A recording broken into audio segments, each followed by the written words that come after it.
Mau tahu salah satu cara kerja akal manusia, yaitu biasa membandingkan sesuatu dengan sesuatu hal yang lain. Apakah Islam melarang hal itu? Hamdan wa syukran lillah. Selamat bergabung di Madrasah Iskandari membahas seri adab Islam. Dalam sebuah hadis dari Abu Hurairah radhiyallahu anhu qala Rasulullah sallallahu alaihi wasallam, "Unzuru ila man huwa asfala minkum wa la tanduru ila man huwa fawqakum fa huwa ajdaru an la tazdaru ni'matallahi 'alaikum." Muttafaqun alaih. Kata Abu Hurairah, sabda Rasul sallallahu alaihi wasallam, "Lihatlah oleh kalian orang yang lebih bawah, jangan lihat yang lebih atas.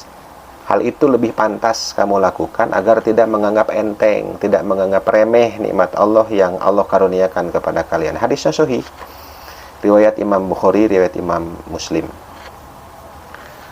Yang pertama, hadis ini membimbing kita untuk membandingkan secara benar dalam sesuatu hal. Karena akal manusia ini mampu membandingkan sesuatu dengan sesuatu hal yang lain. Hadis ini tidak melarang kita untuk membandingkan, tapi membimbing agar benar dalam hal membandingkan sesuatu. Yang kedua, hadis ini pun membimbing kita agar mensyukuri nikmat Allah.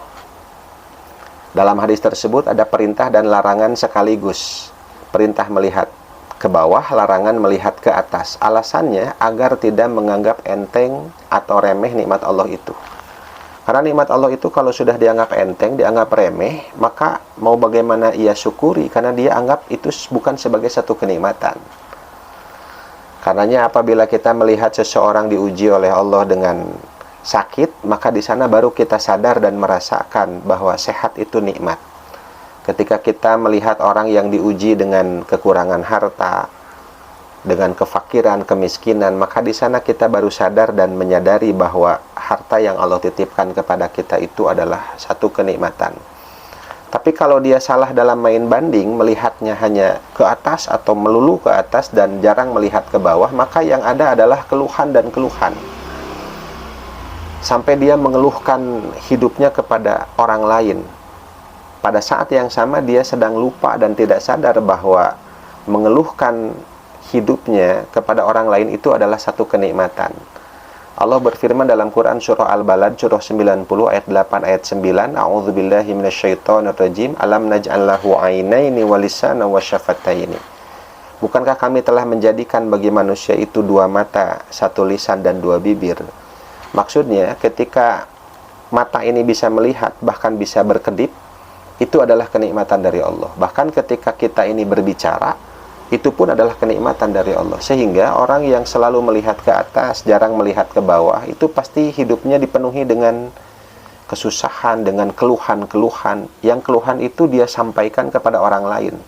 Di waktu yang sama dia sedang lupa bahwa menyampaikan keluhan hidup kepada orang lain itu adalah kenikmatan. Tapi sebaliknya dalam konteks agama dan ilmu, maka kita mesti melihat kepada yang lebih atas, jangan melihat kepada yang lebih bawah. Alasannya agar hati kita merasa malu dan tertinggal oleh orang-orang soleh dalam hal beramal soleh, dan agar kita memiliki semangat untuk fastabiqul khairat. Karenanya dalam proses membandingkan ini bisa melahirkan atau mengakibatkan rasa syukur, bisa juga mengakibatkan keluhan, bahkan bisa juga mengakibatkan menganggap enteng nikmat Allah. Termasuk juga bisa untuk mengetuk hati agar mau berfastabiqul khairat. Itu semuanya hasil dari perbandingan ini. Karena itu jangan salah main banding. Hadis Nabi Shallallahu Alaihi Wasallam tadi hadir sebagai pembimbing bagi kita dalam hal cara membandingkan, agar jangan sampai kita ini menganggap enteng nikmat Allah. Lihatlah yang lebih bawah, jangan lihat yang lebih atas dalam konteks dunia. Oke, terima kasih sudah menyaksikan video ini sampai akhir.